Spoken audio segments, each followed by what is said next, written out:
This is Galloway Forest Park, and this is actually the largest forest park anywhere in Scotland and anywhere in the entire UK. But the thing is, this is a forest park that actually gets largely ignored because every year millions of people drive up along the coast of Dumfries and Galloway, completely bypassing this entire area. But that might be all about to change because this place is earmarked to be Scotland's next national park.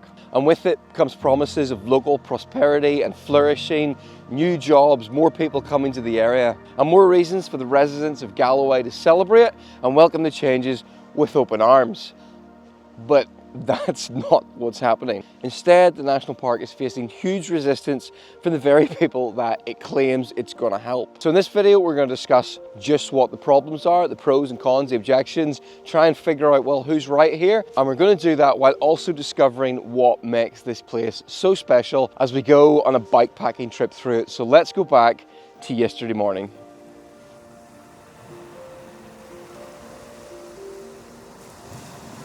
So I live just a 2-hour ferry crossing across the Irish Sea from Northern Ireland over to Scotland. In this area, this is Dumfries and Galloway, and this is not an area that I'd ever really considered exploring or visiting. It's simply a part of Scotland that you had to go to drive past, to head north to the more interesting parts. And for me, that all changed last year when I did a bikepacking trip over to Galloway Forest Park for the very first time, and I was blown away. I was blown away by the beauty of the landscape and the friendliness of the people that I met there. And sadly, if Galloway was an area that I dismissed, it also seems to be the place that gets ignored by the rest of Scotland because it is a place with a lot of problems. The population of Galloway is aging rapidly, and it's mostly due to younger people simply leaving for better opportunities elsewhere. And it's an area that has the lowest level of youth employment in Scotland, and it's also got the lowest average pay for full-time work. The public transport isn't very good, and a lot of the roads aren't fit for purpose and could really do with being upgraded. This is Colin.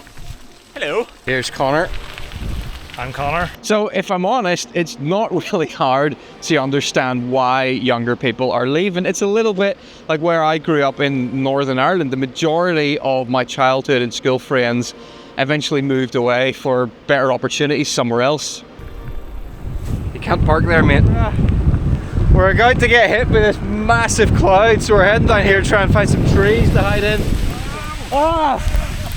So, the national park promises to fix all the problems that this area is having. One by one in the website, it lists them and addresses them. But, much like this real cloud that came out of nowhere and spoiled our sunny day, mixed in with the promises are hints that all might not be quite as good as it seems.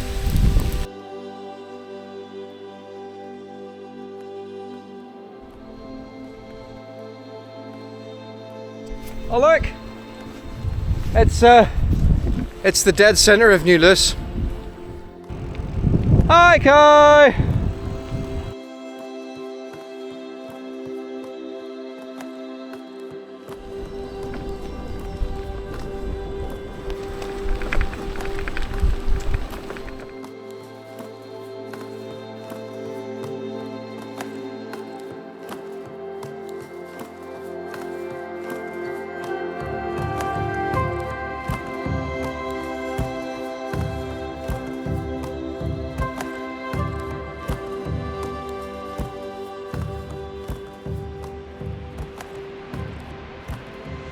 I've taken a quick break off the bike to come into what is quite a special location. This is the wood of Cree, and this is the remnant of a 5,000-year-old ancient woodland here, an ancient oak woodland. And it's places like this that it's claimed the national park is going to help. And the Galloway National Park Association says that a national park will increase visitor numbers to Galloway by 60%. It's an increase of about 500,000 to maybe an extra 1 million people per year. They also say that it's going to make it an area where young families are going to come, they're going to buy homes, and they're going to settle down and they're going to live here. The claim is that will revitalise the community, and also the hope is that a national park will improve the economy by encouraging new businesses and new funding to come into the area. It'll improve conservation efforts, it'll improve access for visitors, it'll establish waymarked trails, it'll build car parks to accommodate the the extra numbers, and it'll protect local wildlife, which honestly all sounds kind of fantastic. So why on earth would anyone not want that? Well, we're going to talk about that in just a bit.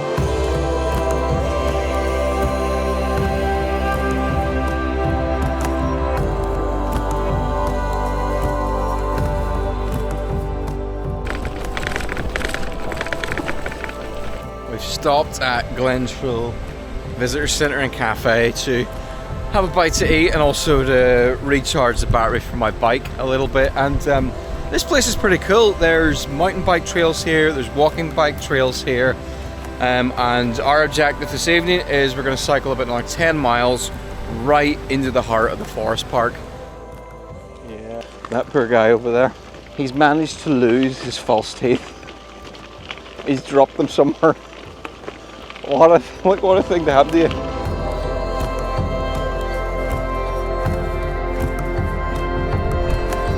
Look at this.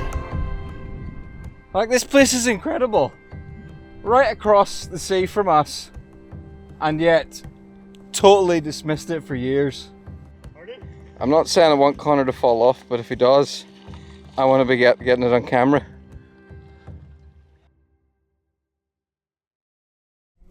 I've got some bad news, lads. It's a complete dead end followed by a valley. We're gonna have to go back. Do you know what the problem was, Colin? What?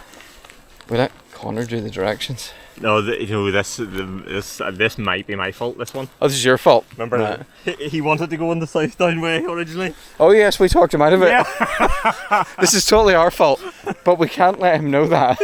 No, we've discussed it and decided it's definitely your fault. Like south down where, whatever you hear there. Ah!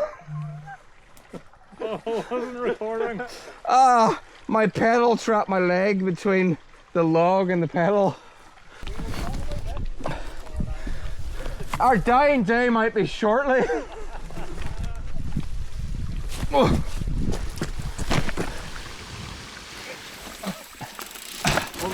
So we planned to be at the Bothy originally at 4 p.m. It's now 6. What is this? There are steps on this route. You can get your hand if you want, Colin. You can take it.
He was criticising your fire drive.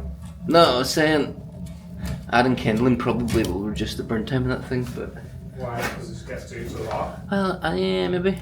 I didn't love that there was a bit of like white fruity. Welcome to the living room where we have a table. We have a stove. Connor's opening something really loud and crinkly in the kitchen. Connor's really struggling to open a packet of jelly babies. Jelly babies. Thanks. Where there's some shelves, an area to cook on, and then in here I got sort of a bedroom. I got this at the start of the summer for the West Highland Way, and it is fantastic. This is the Xped Ultra 3R sleeping pad. This is the Xped Ultra pillow, and then I've got the Xped Ultra Zero sleeping bag. This is a bag with a comfort of 7 degrees Celsius, but for its size, it is, yeah, it's a very warm and comfortable bag. Blah blah blah, it's a sleep system, it's comfortable, it's warm, I like it. But now I have to poo, so I'm gonna have to get up.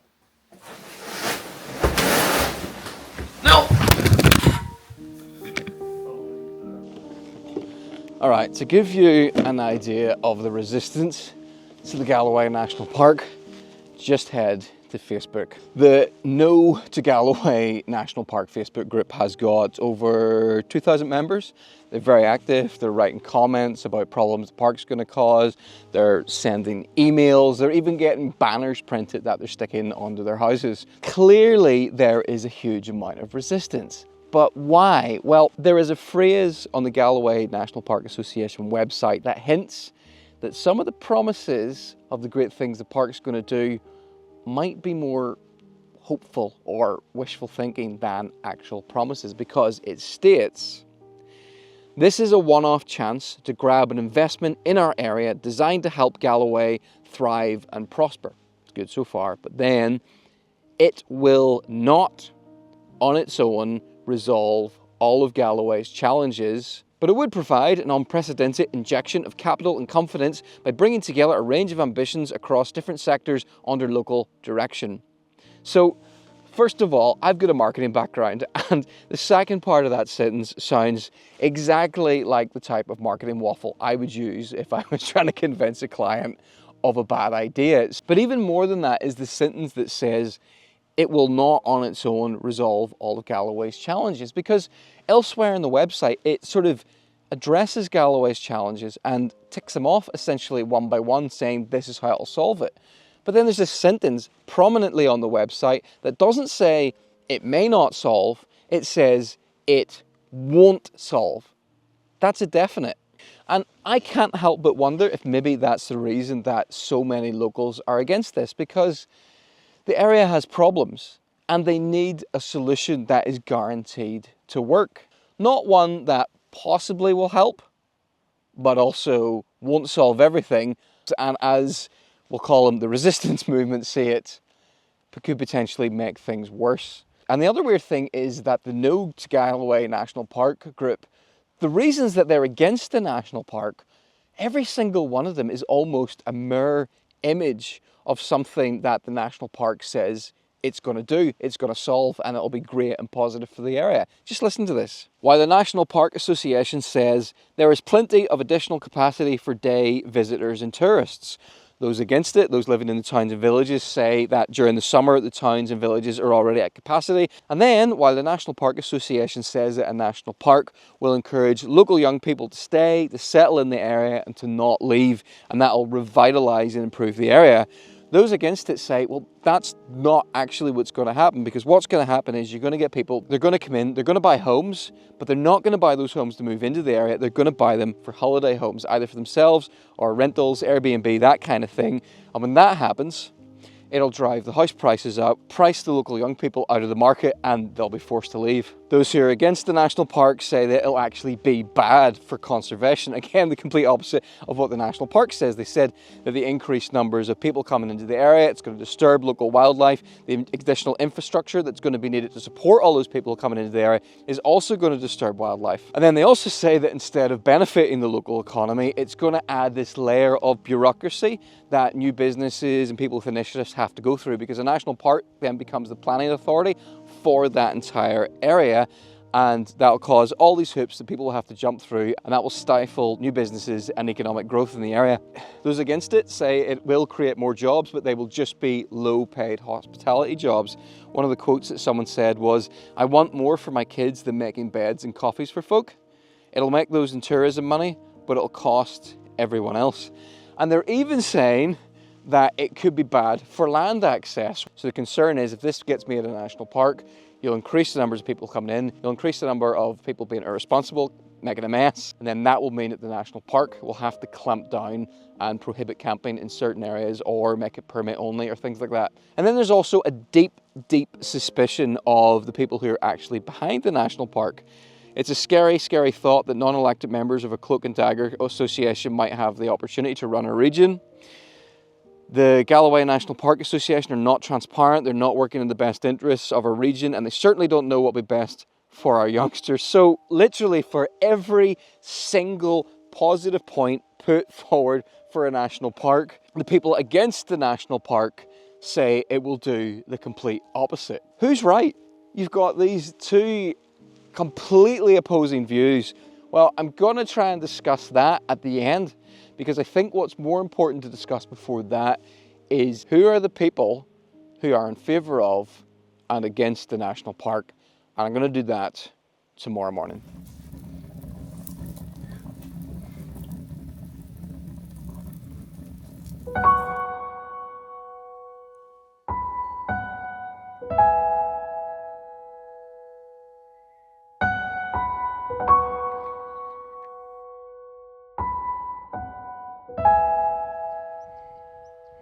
Good morning. My voice is a little croaky. Right, so the people who are against Galloway National Park are not who you'd normally expect to be working together. It is this unholy alliance of conservationists, tree huggers, if you want to use that expression, local residents, farmers, incredibly posh landowners, and private forestry workers. And that's what's kind of weird, because these are people who under normal circumstances would be fighting each other. Landowners who are pro-fox hunting teaming up with conservationists who absolutely hate hunting and would love to see it banned. And you got farmers in there as well, and farmers don't like the idea of a national park because they will not be allowed to pollute the waterways as much. That's literally one of the reasons. Farmers have sort of set levels of runoff that's permitted to come off their land. And if you're within a national park, standards are much, much higher. Therefore, the farmers would not be allowed to pollute as much. Those farmers will end up at a competitive disadvantage to the farmers outside the national park who still are allowed to pollute. And then foresters are going to lose control over what types of tree they plant and instead encourage to plant native broadleaf trees instead. You know, and some of those seem like really good things, especially off the back of my blue-green algae on Loch Ness video. But it goes to show you just how seriously the locals take this threat of the national park, that crowd are working together. By the way, this is my Pure Clear Pro water filter. It removes viruses, bacteria, that standard nasty stuff that you get from filters like this. But what's less common is this will also remove chemicals, heavy metals, and viruses. This is a location lots of people visit. Lots of people go to the toilet around here, and if they don't go to the toilet far enough away from this river, you could get viruses in the river. So, a little bit of extra security. Not a traditional breakfast choice, but one that'll certainly get everything going. You're not even in the same room as him. Yeah. It's seeing people snore. I genuinely get to a point in the night where I'm considering smothering them in their sleep. We did end up with one guest last night. Then you say your name. My name is Tupo. There we go. Can you do that again?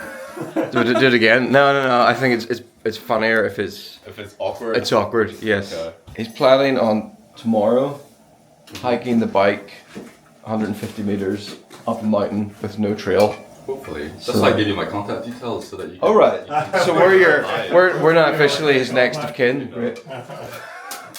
Well, good luck. Thai green curry.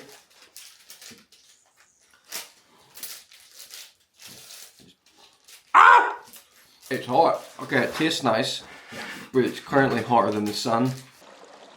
Something that's underlying the feelings against the national park is this idea that, well, a national park just isn't necessary. Parks are an outdated waste of money, jobs for the few while sacrificing the many. So, who are these few that they keep talking about? Who are the people actually in favour of and promoting the idea of the national park? So plan today is we're doing about a 40-kilometre loop around the cycle route 7, which will probably give us a good tour of all kinds of areas around Galloway.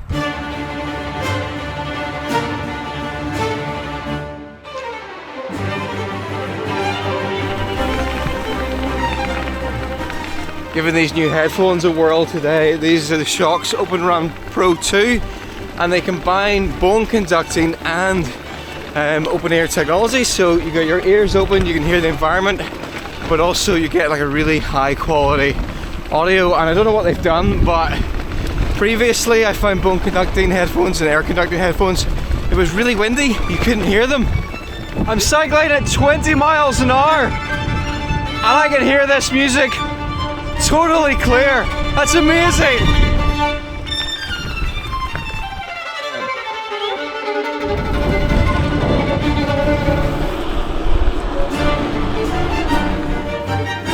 Deer Park.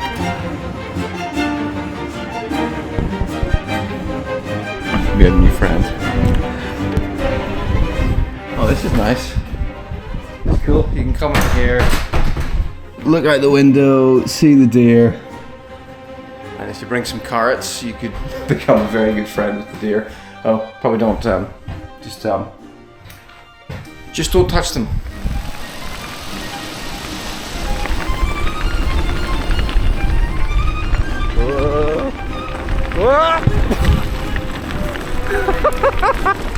You see, we were both nearly taken out by those brambles.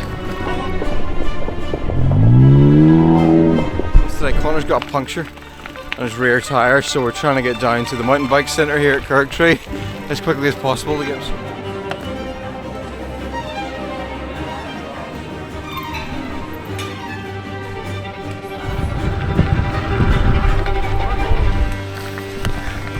Wait till you see this. It's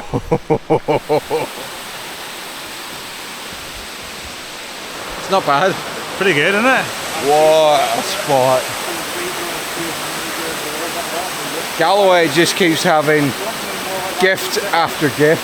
I mean, this is such a hidden gem. So this is exactly one of those spots that if this became a national park and this got popular, you would have to put in extra infrastructure for the number of people who'd be wanting to come up and look at this. I know, and that's the real thing about over-tourism. Yeah. And I've seen it firsthand in a few different places recently. That's it. That's the parking for that waterfall. Maybe 3 cars max. So the weird thing is, on the flip side, those who make Connor was having to pee. Those who make up the Galloway National Park Association trustees they're a mirror image of the people who are against it. They're conservationists, they're local residents, they're farmers, they're wealthy landowners, they're fishermen. It's the same people, just mirrored. I don't understand. Like, it feels like there's something else going on under the surface that isn't really being publicly acknowledged here, and I'm not quite sure what it is. So I think I'll give myself the next few miles until we get back to the bothy to think about it. Maybe I'll figure it out by the time we get there.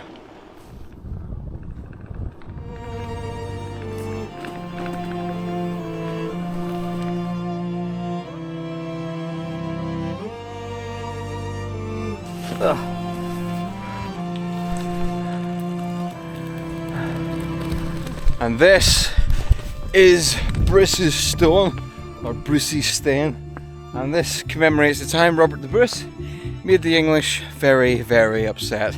What a view, look at this. I keep saying this, but there's something special about Galloway.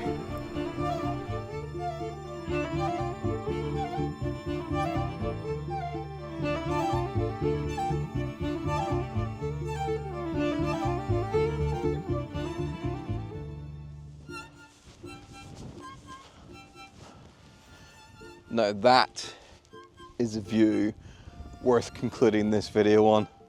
All right, so I thought about this. I've thought about this a lot, and I've discussed it with the guys here. And we don't have an answer. We really don't know, because everybody's intentions seem to be good. The people in favour of the national park want to do good things for this area. They want to revitalise it and improve it and protect wildlife and encourage conservation efforts and decrease pollution and all kinds of good things. When it comes to those who oppose it, you might be tempted to think, well, this is just people not thinking long term. They're thinking short term, how it's going to impact them. They're not really thinking what the long term benefits are going to be, and maybe that's a bit selfish. Or they are really the legitimate concerns of the people who have to live here and who have lived here for maybe generations.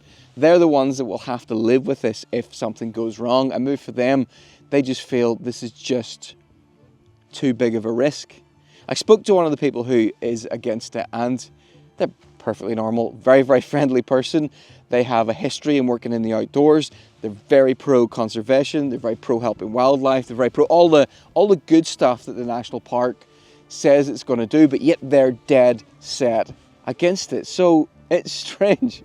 It's absolutely strange. I don't know what the answer is. Maybe you do. But one thing I do know for sure is that the fight for Scotland's next national park is only just beginning. But this doesn't end here, because regardless of whether or not a national park comes here, there is a menace that lurks at the heart of Galloway. And this menace, it's a foreign menace. People say it shouldn't be here. And also some say it's caused huge damage to the landscape here. And that is what we're going to discuss in the next video. So thanks for watching.